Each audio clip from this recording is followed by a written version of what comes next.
ကဲဒီကိုလည်းမင်္ဂလာပါဗျာနော်မနေ့ကဆိုလို့ရှိရင်ကျွန်တော်ဒါ Nottingham Forest နဲ့ဒါ Fenerbahce နဲ့ပွဲကိုကျွန်တော်ဒါ9ပေါင်းအောက်ကိုရွေးချယ်ပေးခဲ့တယ်ဒါပေမဲ့ကျွန်တော်ဒါ1-2 တပေါင်းနဲ့ Forest က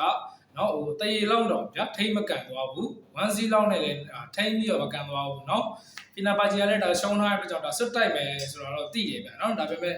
ဟိုအမှန်တိုင်းပြောရင်ဒါ Forest နေတဲ့ဒါဒီ Premier League မှာလည်းတန်းစုံနဲ့မရအောင်လို့ဒါလူအနာမခံမဲနဲ့ကျွန်တော်ဒါအသာလေးထိန်းပြီးတော့ဆော့သွားတာတော့တွေ့ရတယ်ဗျာနော်ကျွန်တော်မနေ့ကတော့အဆင်မပြေခဲ့ဘူးဗျာနော်ဒီနေ့မှတော့ကျွန်တော်ဒါအကောင်းဆုံးတော့ထပ်ပြီးစူးစမ်းပေးလာတယ်ဒီနေ့ညကျွန်တော်ဒါ2နာရီဝန်းကျင်လောက်မှရှင်းမဲ့ကစားမယ်ဒါ Wolverhampton နဲ့ကျွန်တော်ဒါ Aston Villa ရဲ့ပွဲစဉ်ဖြစ်တယ်ဗျာနော်လက်ရှိ table ရဆိုလို့ရှိရင်တော့ Aston Villa ကဒါအသင်းကြီးလည်းမဟုတ်သလိုအသင်းငယ်လည်းမဟုတ်ဗျာအသင်းလက်လောက်မှာတော့ရှိတယ်ဒီကျွန်တော်ဒါAston Villa အနေနဲ့ဆိုလို့ရှိရင်ကျွန်တော်ဒါရာသီစမှာဆိုတော်တော်လေးကောင်းခဲ့ပြီနော်ဒီနောက်ပိုင်းမှာပြန်ပြီးတော့အဖျားရှူလာတော့တွေ့ရတယ်ဗျနော်Wolverhampton ကလည်းကျွန်တော်တို့တန်းဆင်းဖို့ကလုံးဝတေချာသလောက်ဖြစ်နေတဲ့အသင်းဖြစ်တယ်ဒါအဆင့်20မှာတန်းဆင်းဖို့တေချာသလောက်ဖြစ်နေတဲ့အသင်းဖြစ်တယ်ဗျနော်ဒါပေမဲ့လွယ်လွယ်နဲ့တော့အရှုံးပေးမယ်လို့တော့မထင်ဘူးဒါအိမ်ကွင်းလည်းဖြစ်တဲ့အတွက်ကြောင့်ဒီနေ့ပွဲဒီရသလောက်မှတ်တော့ယူရမယ်ထင်တယ်ဒါပြီးခဲ့တဲ့ဒါ Wolverhampton ရဲ့အိမ်ကွင်းမှာဆိုလို့ရှိရင် Premier League ကျွန်တော်တို့ဒါ Arsenal လို့အသင်းမျိုးတော့ Wolverhampton ကတရေလောက်ထိခံပြီးတော့ကန်သွားတော့တွေ့ရတယ်ဗျနော်အဲ့တော့ဒီနေ့ပွဲမှာလည်း Aston Villa ကိုဒီအောက်ဆုံးအသင်းအပေါ်အသင်းတွေကိုဘယ်လိုမျိုးပုံစံမျိုးနဲ့ဒါဒုက္ခပေးမလဲဆိုတော့ကျွန်တော်ဆက်ဆောင်ကြည့်ရမယ်Wolverhampton အင်ကွင်းကျွန်တော်နောက်ဆုံးတွတ်ဆုံခဲ့တဲ့3ချိန်လုံးမှာဆိုလို့ရှိရင် Wolverhampton က2ချိန်နိုင်ပြီးတော့တစ်ချိန်သေးကြထားတယ်ဗျနော်3ပွဲလုံးလည်းကိုအောင်အောက်ထားတယ် Wolverhampton က 2-0 1-1 1-0 နဲ့ဒါဒီလိုရလက်မျိုးနဲ့အင်ကွင်းမှာနောက်ဆုံး3ပွဲမှာဆက်ဆောင်လာတာတွေ့ရတယ်လက်ရှိကျွန်တော်ဒါ Wolverhampton ရဲ့နောက်ဆုံးအင်ကွင်း5ပွဲလောက်ကျွန်တော်ကြည့်မယ်ဆိုလို့ရှိရင်လည်း2ပွဲရှုံးထားပြီးတော့ကျွန်တော်တို့ဒါ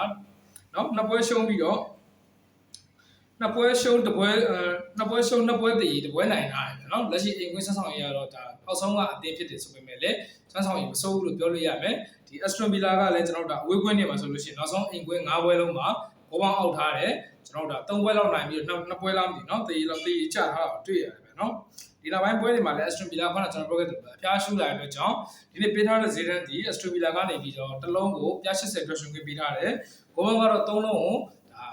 ပြည့်နီးပါးပြောရှုံးခင်ပေးထားတယ်ဗျာเนาะဒါလက်ရှိအားကြရဲ့ချုပ်ပေးမှုဒီ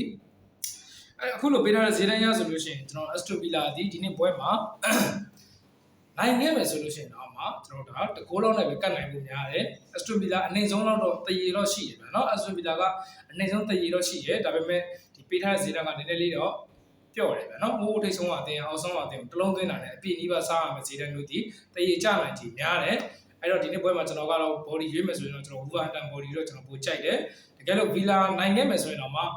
1-2-1 တဘောလောက်လည်းကတ်နိုင်ဖို့များတယ်เนาะ 1-2-1 2-0 တဘောလောက်လည်းကတ်နိုင်ဖို့များတယ်ဒီအဓိကတော့ကျွန်တော်9ပေါင်းပေးချင်တာပဲเนาะ9ပေါင်းကတော့ကျွန်တော်3လုံးကိုအပြည့်နီးပါးပြောရှင်းခွင့်ရတဲ့အတွက်ကြောင့်9ပေါင်းကကျွန်တော်စိတ်ထင်တော့အနည်းဆုံးဒါ1-0-1-1အဲ့တဘောလောက်ပဲသွားမယ်လို့ထင်တယ်ဗျเนาะ Villa ကလည်းဒီနောက်ပိုင်းပွဲတွေမှာဆိုလို့ရှိရင်ကိုတိတ်ပြီးတော့မရှူနိုင်တော့တာတွေ့ရတယ်Wolverhampton ကလည်းဒါအင်ကွင်းမှာအနည်းဆုံး3လောက်ထိတော့ခံကန်မယ်လို့ထင်ပါတယ်ဗျာနော်အားလုံးကျေးဇူးတင်ပါတယ်ဗျာနော်ဒီနေ့တော့တော့ပါပဲကျွန်တော် channel ပွဲတွေကိုတော့ channel ထဲမှာပဲထည့်ပေးပါမယ်